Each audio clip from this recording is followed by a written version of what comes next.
Welcome to this in depth analysis of a topic of fundamental importance to contemporary global governance. We will explore the intricate web of relationships between international organizations and the European Union. This interaction is crucial to understanding the political, economic, and social dynamics of our time. Our goal is to outline the structure of European institutions and the sources of its law. We will then delve into the role of the United Nations as a primary global actor. A specific focus will be on the protection of human rights, a cornerstone of international cooperation. This discussion aims to provide a clear and analytical understanding. It will be useful for students, professionals, and interested citizens. The intent is to promote awareness and knowledge of these complex mechanisms. The European Union represents a political and economic entity without historical precedent. It is a unique model of supranational integration. Its structure is complex but essential to its functioning. It is structured around four main institutions, each with clearly defined roles and responsibilities. These institutions work in synergy. They ensure the stability and development of the Union. The European Commission is the EU's executive body. It is composed of one commissioner from each member state. Its role is to promote the general interest of the Union. It is responsible for proposing new legislation. It submits legislative initiatives to the Parliament and the Council. This role makes it the driving force of European integration. The Commission is also responsible for implementing EU policies. It oversees the application of European law and ensures that decisions are effectively implemented. It also manages the European Union budget. It oversees the spending of European funds, ensuring transparent and efficient financial management.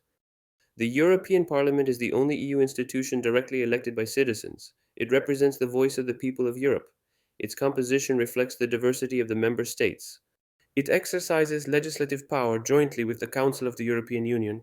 It adopts laws that affect the lives of millions of people. This process ensures the democratic legitimacy of the rules. Parliament also oversees the Commission's work. It can approve or reject the appointment of commissioners. It has the power to censure the Commission, forcing it to resign. The Council of the European Union is composed of ministers from national governments. Each member state sends the minister responsible for the matter under discussion.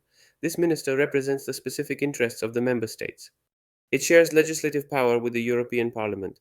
It adopts EU laws, often in codecision. This balance ensures that both national and European interests are taken into account. The Council is also responsible for defining common foreign and security policies. It takes important decisions on international issues. It acts as the collective voice of the member states. The Court of Justice of the European Union ensures compliance with EU law. Its seat is in Luxembourg. It guarantees the uniform interpretation and application of European laws. It interprets the Union treaties. It resolves disputes between member states, EU institutions, and private individuals. Its rulings are binding on all. The court is a pillar of the rule of law in the Union. It helps create a coherent legal system. It protects the rights of European citizens. European Union law is an autonomous and complex legal system. It is based on several hierarchically ordered sources. These sources ensure the coherence and effectiveness of the legal system. The primary sources are the EU's founding treaties. They define the Union's objectives, powers, and procedures. They form the constitutional basis of European law.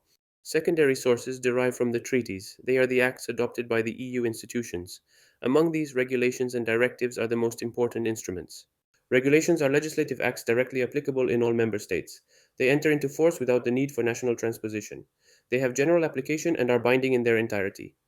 They are valid in all member states from the moment of their entry into force. They create rights and obligations for both states and citizens. They ensure uniformity of law throughout the Union.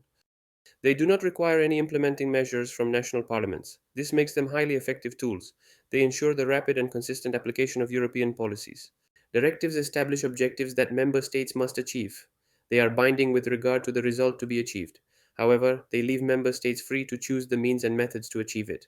Member states must transpose the directives into their national legal systems. They must do so within a specific deadline. This process allows European standards to be adapted to national specificities. Directives balance the need for harmonization of law with national specificities. They allow for a certain flexibility. They help create a common legal framework while respecting diversity. International organizations play a fundamental role in global governance. They are indispensable actors in addressing challenges that transcend national borders. Their action is crucial for peace and cooperation. They promote peace, security, and human rights globally. They provide platforms for dialogue and negotiation. They contribute to building a more stable and just world order. Among these, the United Nations, UN, is the international organization par excellence. Founded in 1945, it aims to prevent conflict and promote cooperation. Its mission is universal. The UN is composed of 193 member states. Its principal organs are the General Assembly and the Security Council. Each has distinct functions and powers. The General Assembly is the principal deliberative body. All member states have one seat and one vote. It discusses important issues and makes recommendations. The Security Council has primary responsibility for maintaining international peace and security. Its decisions are binding on member states. It can authorize the use of force. The UN issues international resolutions on a wide range of issues. These resolutions express the will of the international community. They guide the action of states and other organizations. It promotes international treaties on crucial issues. These multilateral agreements are binding legal instruments. They help create a global regulatory framework. There is active and deep collaboration between the European Union and the United Nations. Both organizations share common values and goals. They work together to address global challenges. The EU participates in UN sponsored peacekeeping and crisis management missions. It contributes human and financial resources. This commitment strengthens international security. It provides humanitarian aid in response to emergencies and natural disasters. The EU is one of the world's largest donors. Its action is often coordinated with UN agencies. It actively supports the Sustainable Development Goals (SDGs) of the 2030 Agenda.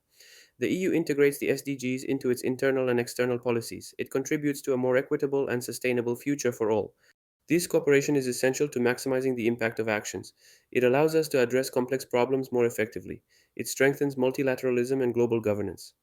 A crucial and distinctive aspect of EU UN cooperation is the protection of human rights.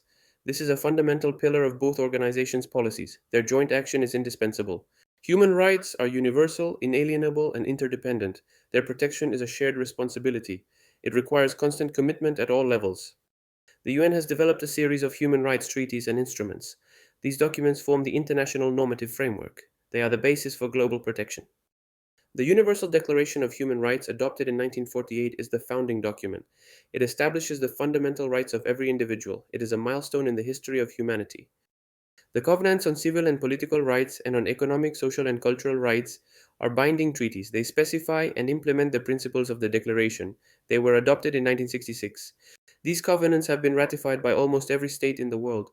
They commit governments to respect and guarantee these rights. They form the basis of international human rights law.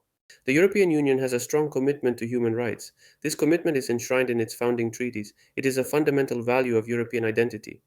The EU has consolidated this commitment through the Charter of Fundamental Rights of the European Union. The Charter has been legally binding since the Treaty of Lisbon. It guarantees a wide range of rights to European citizens. The EU is committed to respecting and promoting these rights both internally and in its external relations. The promotion of human rights is an integral part of its foreign policy. It is a criterion for relations with third countries. EU policies and legislation are consistently aligned with international human rights standards. The Union strives to be a role model and actively contributes to the development of international law. Cooperation between the EU and the UN is essential to ensure the global protection of human rights. No organization can address the complexity of this challenge alone. Synergy is key. This collaboration helps address global challenges such as conflict, migration, and inequality. Joint action is more effective and allows for greater impact. Sharing resources, expertise, and information strengthens policy effectiveness. It enables the development of more comprehensive and coordinated responses. It is an example of effective multilateralism. In short, the interaction between the European Union and the United Nations is a crucial driver for the promotion of human rights. This partnership is a beacon of hope. It helps build a more just and peaceful world for all.